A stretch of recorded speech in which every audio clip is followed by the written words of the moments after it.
लोकसभा में हंगामा इसी बात को लेकर जो हमला हुआ है आतंकवादी, इसके मद्देनजर सरकार को अपनी बात कहनी चाहिए और स्पीकर महोदया ने सबको वक्त दिया और बाकायदा बीजेपी के सांसद अहलुवालिया भी खड़े, उनका सरकार की तरफ से बयान आना चाहिए। और जो जानकारी आ रही है उसमें कुछ देर के बाद गृह मंत्री राजनाथ सिंह संसद में बयान भी देंगे, जानकारी भी देंगे और वो लगातार उस मीटिंग और तमाम संपर्क जो है उसके बाद जानकारी देंगे। लेकिन इन सब के बीच दो तीन चीज जानकारी आ रही है, क्योंकि 1984 में ऑपरेशन ब्लू स्टार को हेड करने वाले लेफ्टिनेंट जनरल के.एस. बरार का यह कहना है कि यह नहीं कहा जा सकता है कि यह खालिस्तानी मूवमेंट का रिवाइवल है, बल्कि हां, पाकिस्तान की खुफिया एजेंसी ISI ये जरूर चाहती रही है कि यहां पर खालिस्तानी आतंकवाद पनपे। तो ये हो सकता है कि कश्मीर और खालिस्तान आतंकवादियों का ये एक ज्वाइंट ऑपरेशन की दिशा में बढ़ता हुआ कदम हो। लेकिन इस बात का भी उन्होंने जिक्र किया है कि जिस तरीके से आतंकवादियों को लेके रुख जो है राज्य सरकार का कड़ा नहीं अपनाया गया है और इंटेलिजेंस अब नीड है, इंटेलिजेंस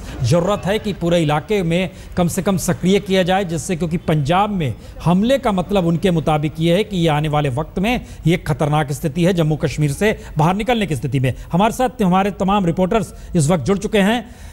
मौसमी सिंह जो कि संसद के ठीक बाहर है, अशरफ जुड़ चुके हैं कश्मीर से, संजय बरागटा। संजय, पहले तो हम आपसे एक चीज समझना चाहेंगे, क्योंकि इससे पहले दो रूट रहे हैं। ये माना जाता रहा है कि हीरानगर बॉर्डर से ही एंट्री होती थी आतंकवादियों की और उस इलाके से एंट्री करके सांबा और कठुआ सेक्टर में निशाना बनाया जाता था। लेकिन अब अगर गुरदासपुर की तरफ से है तो एक इनपुट IB की तरफ से जो निकल के आ रहा है एजेंसी, समाचार एजेंसी के जरिए, हो सकता है ये नरोवल की तरफ से आए हो और उससे एंट्री किए हो और उसके बाद ये दीमापुर में हमला हो।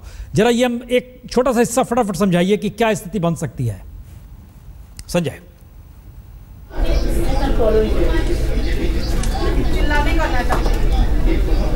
संजय, आवाज हमारी आ रही है?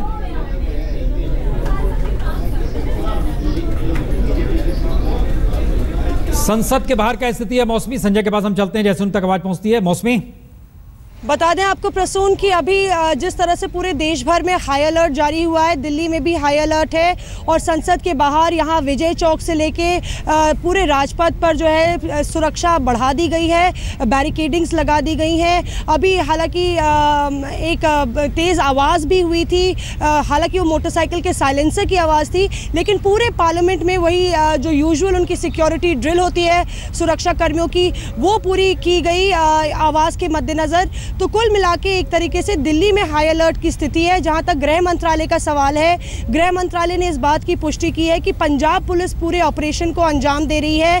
NSG के 140 कमांडो स्टैंड बाय पे खड़े हैं। अभी आर्मी का कोई रोल सामने नहीं आया है, स्टैंड बाय पे NSG के कमांडोज खड़े हैं। और हालांकि सुबह 9 बजे गृह मंत्रालय ने कहा था कि 2 घंटे में हालात काबू पर आ जाएंगे, काबू में आ जाएंगे, पर कुल मिला के 4-5 मिलिटेंट्स की पुष्टि की है जो कि थाने के अंदर है। ये थाना नहीं बल्कि एक अबैंडन्ड बिल्डिंग है जो थाने के पास है, जहां पे ये मिलिटेंट्स हैं। ये भी पुष्टि हुई है प्रसून की AK-47 उनके पास है और कुछ हैंड ग्रेनेड्स भी हैं जिसका वो इस्तेमाल डायर कॉन्सिक्वेंसेस में कर सकते हैं, एक अंतिम हथियार के तौर पे कर सकते हैं।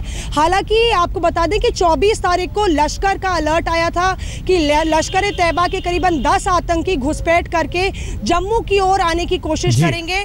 15 अगस्त आने वाला है और उसके मद्देनजर पहले से ही इन्फिल्ट्रेशन बिड्स हो रही हैं। तो कुल मिला के ये भी बड़ा सवाल बनता है कि क्या तमाम अलर्ट्स के बीच में ये एक इंटेलिजेंस फेलियर है या नहीं, पर अभी बहुत जल्दी होगा इस बात को कहना। कुल मिला के ऑपरेशन अभी जारी है। प्रसून। अशरफ, रडार में पंजाब कभी नहीं था, जम्मू कश्मीर जरूर रहा है।